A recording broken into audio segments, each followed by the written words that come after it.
Welcome to atom classes. Last lecture में मैंने आप molar conductivity and equivalent conductivity के बारे में बताया था। हमें यहाँ देखना है कि जो कंडक्टिविटी है वो किन किन फैक्टरों पे डिपेंड करता है। तो इसमें सबसे जो पहला फैक्टर हम पढ़ेंगे वो होता है कि एट्रैक्टिव फोर्स बिटवीन आयंस। जो पॉजिटिव और निगेटिव आयंस हैं उनके बीच जो एट्रैक्टिव फोर्स लग रहा है उस पर ये कैसे डिपेंड करता है। तो जैसे मान लेते हैं एक ये सॉल्यूशन है और इसमें भरा हुआ है पॉजिटिव और नेगेटिव आयंस है, इलेक्ट्रोलाइट है भरा हुआ है। अब इसमें क्या होगा कि इन दोनों के बीच एट्रैक्टिव फोर्स लगेगा और एट्रैक्टिव फोर्स लगने के कारण क्या होगा, इनके आयंस आसानी से कंडक्ट नहीं हो पाएगा और कंडक्ट नहीं हो पाएगा, मूवमेंट नहीं हो पाएगा, तो इसका मतलब इसकी कंडक्टिविटी क्या हो जाएगी, कम हो जाएगी। तो इसका मतलब ये होगा कि एट्रैक्टिव फोर्स जितना ज़्यादा होगा पॉजिटिव और निगेटिव के बीच, उसकी कंडक्टिविटी क्या होगी, उतनी ही कम होगी। तो सबसे पहला जो है एट्रैक्टिव फोर्स है, तो ये इन्वर्सली प्रोपोर्शनल हो जाता है, इन्वर्सली प्रोपोर्शनल होता है कंडक्टिविटी के। तो सबसे पहला फैक्टर था कि एट्रैक्टिव फोर्स बिटवीन आयंस, कौन से आयन, पॉजिटिव और निगेटिव आयंस के बीच। तो जितना ज़्यादा एट्रैक्टिव फोर्स होगा उनकी कंडक्टिविटी क्या होगी, उतनी कम होगी। क्यों कम होगी, क्योंकि इनके आयंस जो है मूवमेंट आसानी से नहीं कर पाएंगे। मूवमेंट जितना ज़्यादा होता है उतनी ज़्यादा उसकी कंडक्टिविटी होती है। तो पहला फैक्टर ये था। अब बात करते हैं सेकंड फैक्टर की, वो है सॉल्वेशन ऑफ आयंस। तो सॉल्वेशन ऑफ आयंस का मतलब हुआ कि जो आयंस है वो जब वाटर में या फिर किसी भी सॉल्वेंट में डिजॉल्व किया जा रहा है तो उस समय उस पर क्या इफेक्ट पड़ता है और कौन सा सॉल्वेंट लेते हैं, किस सॉल्वेंट के कारण क्या इफेक्ट पड़ता है, ये हमें जानना है। तो जैसे इसमें एग्जांपल लेते हैं, ये हो गया। अब इसमें हम जो सॉल्वेंट ले रहे हैं ये है सॉल्वेंट, और सॉल्वेंट को हम ले लेते हैं पोलर।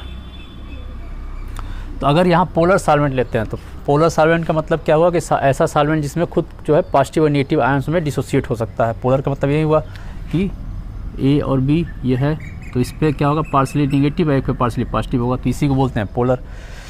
तो पोलर सॉल्वेंट जब भी होगा तो होगा क्या कि इसमें, जैसे इसको आपको फिगर बनाते हैं, फिगर बता के बताते हैं। जैसे ये मान लेते हैं ये पॉजिटिव वाला है, तो यहाँ पे जो पॉजिटिव है आयंस है, कौन से, इलेक्ट्रोलाइट के पॉजिटिव वाला आयंस है।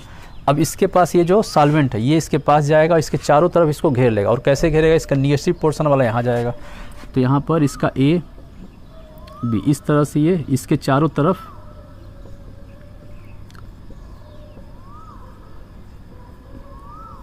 ये इसके चारों तरफ इसको घेर लेगा। क्यों घेर लेगा, क्योंकि ये ए वाला जो इस पर कौन सा है, निगेटिव पार्शियल निगेटिव चार्ज है। अब इसके चारों तरफ ये जब घेर लिया तो होगा क्या ये कि इसका जो मूवमेंट है, जो आयंस का मूवमेंट है, कौन सा आयंस का, पॉजिटिव वाला। और उसी तरह सेम ये अगर निगेटिव की बात करें तो इसके चारों तरफ क्या आ जाएगा, बी आ जाएगा। ठीक है, इस तरह से बी इसके चारों तरफ आ जाएगा। तो इन पॉजिटिव और निगेटिव आयन का मूवमेंट क्या हो जाएगा, फिर रुक जाएगा। इसके कारण भी क्या होगा, इसकी कंडक्टिविटी क्या हो जाएगी, कम हो जाएगी, डिक्रीज कर जाएगी। तो सॉल्वेशन ऑफ आयंस पे भी ये इस पे भी डिपेंड करता है कि सॉल्वेशन ऑफ आयन मतलब सोल्यूशन जो लिया जा रहा है, जो सॉल्वेंट लिया जा रहा है वो कौन सा लिया जा रहा है। ठीक है, तो ये दूसरा फैक्टर था।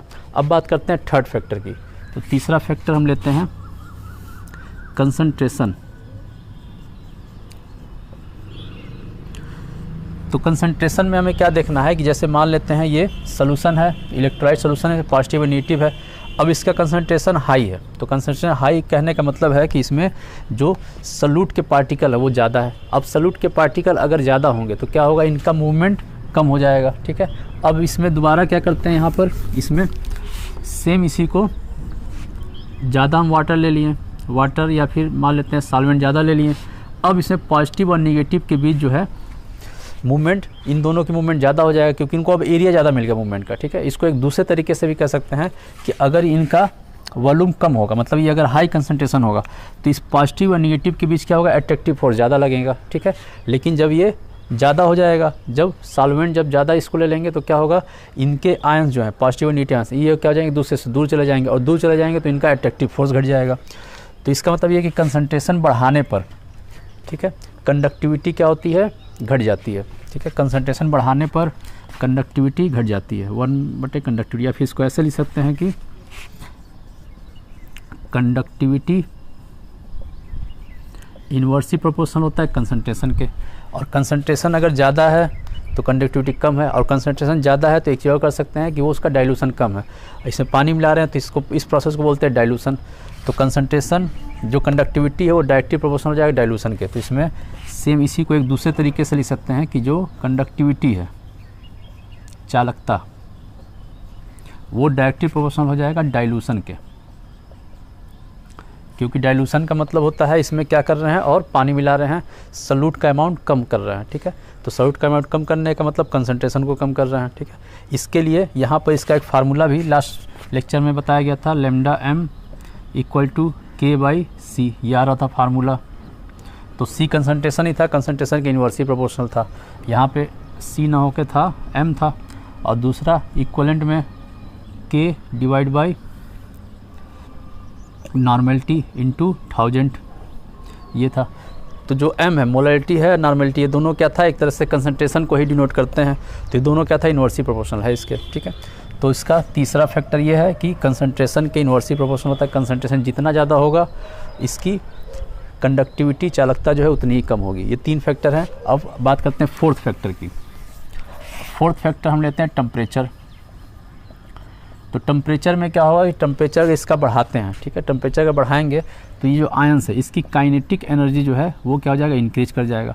और काइनेटिक एनर्जी इंक्रीज कर जाने का इनका जो मूवमेंट है वो बढ़ जाएगा, और मूवमेंट बढ़ गया तो इसका मतलब इसकी कंडक्टिविटी इंक्रीज कर जाएगी। तो टेम्परेचर के डायरेक्टली प्रोपोर्शनल होता है कंडक्टिविटी। तो ये 4 फैक्टर्स हैं, बहुत सारे फैक्टर्स हैं लेकिन हमें बहुत ज़्यादा फैक्टर्स नहीं जानना है, ये 4 फैक्टर ही जानना है जिसके कारण जो है कंडक्टिविटी पे इफेक्ट पड़ता है। कौन कौन से फैक्टर थे? पहला जो था अट्रैक्टिव फोर्स था, पॉजिटिव नेगेटिव के बीच। तो अट्रैक्टिव फोर्स जितना ज़्यादा होगा इसकी कंडक्टिविटी, आयंस की कंडक्टिविटी उतनी कम होगी। दूसरा factor solvation of ions. Solvation of ions में क्या था कि जो पॉजिटिव है इसके चारों तरफ जो सॉल्वेंट हम मिला रहे हैं, अगर उसके आयंस इसको घेर लेते हैं, ठीक है, क्यों इसको घेरेंगे चारों तरफ से, क्योंकि वो सॉल्वेंट अगर हम कौन सा लेते हैं, पोलर लेते हैं, तो उस समय घेर लेंगे, तो अगर घेर लिए तो इसका फिर कंडक्टिविटी घट जाएगी। तीसरा है कंसंट्रेशन। तो कंसंट्रेशन के इन्वर्सली प्रोपोर्शनल होता है कंडक्टिविटी। तो कंसंट्रेशन जितना ज़्यादा होगा कंडक्टिविटी उतनी कम होगी। क्यों कम होगी? क्योंकि अगर ये आयंस ज़्यादा हो जाएंगे थोड़े एरिया में तो इनका मूवमेंट नहीं हो पाएगा। सिंपल सा समझ सकते हैं कि अगर भीड़ जहाँ ज़्यादा है वहाँ पर आयंस का मूवमेंट नहीं होगा, जहाँ भीड़ ज़्यादा है वहाँ पर मूवमेंट कम हो जाता है। तो सेम यहाँ पर वही कंडीशन है कि अगर हाई कंसंट्रेशन ले लेंगे तो क्या होगा, इसका मूवमेंट ज़्यादा नहीं हो पाएगा। मूवमेंट ज़्यादा नहीं हो पाया तो इसका मतलब इसकी कंडक्टिविटी घट जाएगी। फोर्थ था टेम्परेचर। टेम्परेचर बढ़ाने पे आयंस की काइनेटिक एनर्जी बढ़ जाएगी, और काइनेटिक एनर्जी बढ़ जाने का इसकी कंडक्टिविटी इंक्रीज कर जाएगी। तो ये 4 फैक्टर्स हैं। नेक्स्ट लेक्चर में आपको इसके बारे में और डिटेल बताएंगे कि इलेक्ट्रोलाइट है 2 टाइप्स के होते हैं, एक होते हैं स्ट्रांग इलेक्ट्रोलाइट और दूसरा होता है वीक इलेक्ट्रोलाइट। तो उन दोनों के बारे में बताना है कि वीक इलेक्ट्रोलाइट का इस पर क्या इफेक्ट पड़ रहा है और स्ट्रांग इलेक्ट्रोलाइट के कारण इस पर क्या इफेक्ट पड़ रहा है। तो आज के लिए सिर्फ इतना।